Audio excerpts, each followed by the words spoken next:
দখল দূষণ আর নাব্যতার সংকটে হারাতে বসেছে সোনারগাঁওয়ের মারিখালী নদ। শিল্প কারখানার বর্জ্য ফেলায় কালচে রং ধারণ করেছে নদের পানি। স্থানীয়দের অভিযোগ, নদটি প্রভাবশালীদের দখলে চলে গেছে। এখনই ব্যবস্থা না নিলে কয়েক বছরের মধ্যে বিলীন হয়ে যাবে নদটি। সোনারগাঁও সংবাদদাতার পাঠানো রিপোর্ট জানাচ্ছেন সৈয়দা সামিয়া তামান্না। একসময়ের খরস্রোতা এই মারিখালী নদের এখন মরণ দশা। নারায়ণগঞ্জের সোনারগাঁও উপজেলার উপর দিয়ে বয়ে চলা এই নদের নেই আগের মতো জৌলুস। দখল দূষণ, নাব্যতা সংকট, শিল্প কারখানার বর্জ্য ফেলার কারণে নদটি বিলীন হওয়ার পথে। মারিখালীর স্বচ্ছ পানি কুচকুচে কালো রং ধারণ করেছে। স্থানীয়রা জানান, এই নদকে ঘিরে উপজেলার ৩০টি গ্রামের মানুষের বসতি গড়ে উঠেছে। একসময় এ নদের পানি দিয়ে ফসল ফলানো হতো। তবে দিন দিন দূষণের পরিমাণ বাড়ায় সেই মারিখালী নদ আগের মতো নেই। নদটি রক্ষায় ব্যবস্থা না নিলে কয়েক বছরের মধ্যে হারিয়ে যাবে। আগে তো দাদা আমরা এটা গোসল করতাম, এটা মাছ ধরতাম, কত কি করতাম, আমরা দৌড়াইতাম, সাঁতার খেলতাম, আর নৌকা চলতো, কোনো কিছু চলে না। আর অনেক ময়লা আবর্জনা সব ধোয়া দিয়ে আমরা আওয়া যাওয়া করতাম না কত দিয়ে রাস্তা দেওয়া। বর্ষার মৌসুমে বিভিন্ন ধরনের ট্রলার, নৌকা এবং সুদিনকালও এটা দিয়ে চলাচল করতো। এখন এই নদীটাতে কোনো কিছু হয় না, একবারে মৃত্যু প্রায়।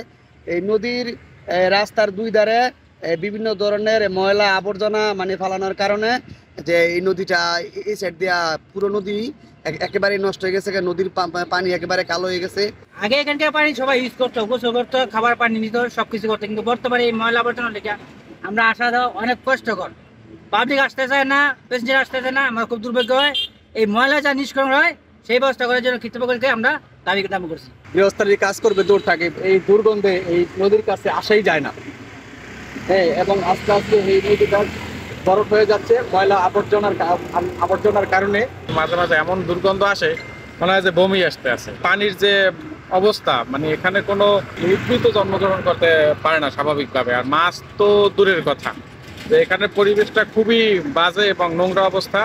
এটা আমিও মাঝে মাঝে খুঁজতেছিলাম যে আসলে এই কমপ্লেনটা আসলে কাদের কাছে। এরা কি এই এলাকার চেয়ারম্যান বলেন, মেম্বার বলেন বা অন্য কোনো লোকজন কি এখানে নাই, বা এরা কোনো জনপ্রতিনিধি নাই যে এই জিনিসটা দেখতে আছে, যে নদীটা প্রায় মৃত্যু অবস্থায় আছে।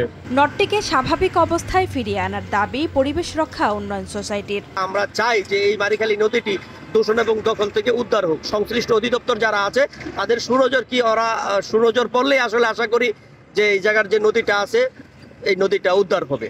এদিকে মারিখালী নদকে দখল ও দূষণমুক্ত করতে প্রয়োজনীয় ব্যবস্থা গ্রহণের আশ্বাস দিয়েছেন এই কর্মকর্তা। সোনারগাঁও উপজেলাধীন যে নদীগুলো দূষণ অবস্থায় রয়েছে সেই নদীগুলোর সীমানা নির্ধারণ পূর্বক এবং নদীগুলোর কোনো জায়গা যদি অবৈধভাবে দখলকৃত হয়ে থাকে বা নদী সংকুচিত করা হয়ে থাকে, তাহলে সেই বিষয়ে রিপোর্ট প্রদান করবার জন্য এবং সেই রিপোর্টের বেসিসে পরবর্তীতে আমরা আমাদের আইনানুগ ব্যবস্থা গ্রহণ করা হবে। আবারও আগের রূপে ফিরবে মারিখালী নদ, এমনটাই প্রত্যাশা স্থানীয়দের। সৈয়দা সামিয়া তামান্না, RTV।